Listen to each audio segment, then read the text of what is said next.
شیخ عبد القادر جیلانی رحمۃ اللہ علیہ، جنہیں بعض لوگ غوث اعظم بھی کہتے ہیں، ان کے بچپن کا واقعہ بہت مشہور ہے۔ عبد القادر جیلانی رحمۃ اللہ علیہ کو بچپن ہی سے علم حاصل کرنے کا بے پناہ شوق تھا۔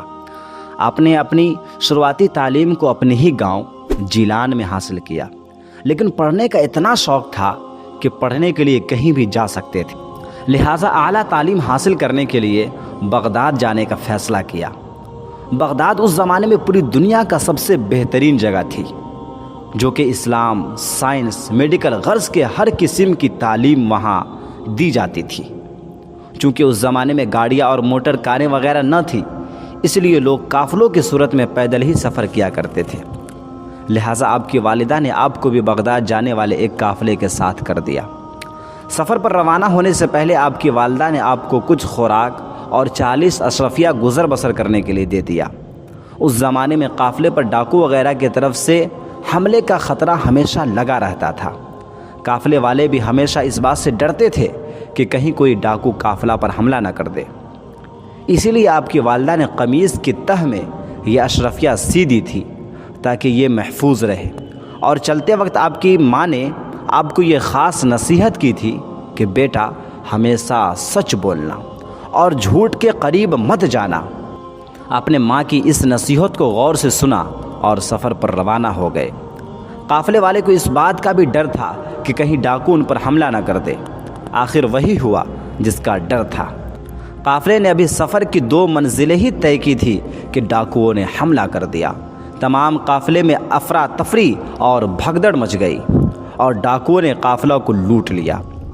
ایک ڈاکو اس بچے یعنی عبد القادر جیلانی کے پاس بھی آیا اور کہنے لگا، اے بچے، تیرے پاس کیا ہے؟ بچے نے جواب دیا، میرے پاس 40 اشرفیہ ہے جو میرے قمیص کی تہ میں سلی ہوئی ہے۔ ڈاکو یہ جواب سن کر حیران ہوا اور بچے کو پکڑ کر اپنے سردار کے پاس لے گیا۔ ڈاکوؤں کے سردار نے تعجب سے آپ کو دیکھا اور پوچھا، چھوٹے لڑکے، سچ سچ بتا، تیرے پاس کیا ہے؟ اس بچے کی سچائی بھری بات سن کر سردار کی حیرت کی انتہا نہ رہی۔ جب ڈاکو نے بچے کی قمیص کی تہ کھولی تو اس میں 40 اشرفیہ پڑی ہوئی تھی۔ اشرفیہ دیکھ کر سردار کی آنکھیں کھلی کی کھلی رہ گئی۔ ڈاکو نے لڑکے کی طرف دیکھ کر پوچھا، اے لڑکے، سچ سچ بتا، تو نے سچ بول کر اپنا راز کیوں فاش کیا، حالانکہ تو جھوٹ بول کر آسانی سے اپنی اشرفیہ بچا سکتا تھا؟ بچے نے جواب دیا، میری ماں نے مجھے نصیحت کی تھی کہ بیٹا ہمیشہ سچ بولنا، جھوٹ کبھی مت بولنا۔ میں نے اپنی ماں کی نصیحت پر عمل کیا ہے۔ بچے کا جواب سن کر سردار اس قدر متاثر ہوا کہ بے ساختہ اس کی آنکھوں سے آنسو نکل آئے۔ وہ سوچنے لگا کہ ایک طرف یہ لڑکا ہے جسے اپنی ماں کی نصیحت کا اس قدر خیال ہے، اور دوسری طرف میں ہوں کہ اپنے مالک حقیقی یعنی اللہ کے احکام سے غافل ہو کر بے گناہ لوگوں کو لوٹتا ہوں۔ اس وقت سے ڈاکو نے سچے دل سے توبہ کی اور پکا سچا مسلمان ہو گیا۔ پھر قافلے کا لوٹا ہوا مال بھی واپس کر دیا۔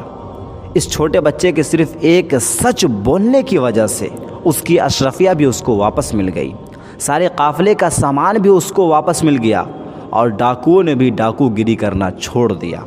ہمارے رسول صلی اللہ علیہ وسلم نے بھی فرمایا، مسلمان بزدل ہو سکتا ہے، بے ایمان ہو سکتا ہے، گناہ گار ہو سکتا ہے، لیکن جھوٹا نہیں ہو سکتا۔ خود اللہ کو اس بچے کا سچ بولنا اتنا پسند آیا کہ اسے اپنے وقت کا ولی بنا دیا۔ یہ اتنے بڑے اللہ والے تھے کہ آج تک ان کی مثال نہیں ملتی ہے۔ آج کے لیے اتنا ہی۔ اس طرح کے اور بھی انٹرسٹنگ اور نالجبل ویڈیو کے لیے ہمیں لائک، فالو اور سبسکرائب ضرور کریں۔ ہم پھر ملتے ہیں اگلی ویڈیو میں، جب تک کے لیے اللہ حافظ۔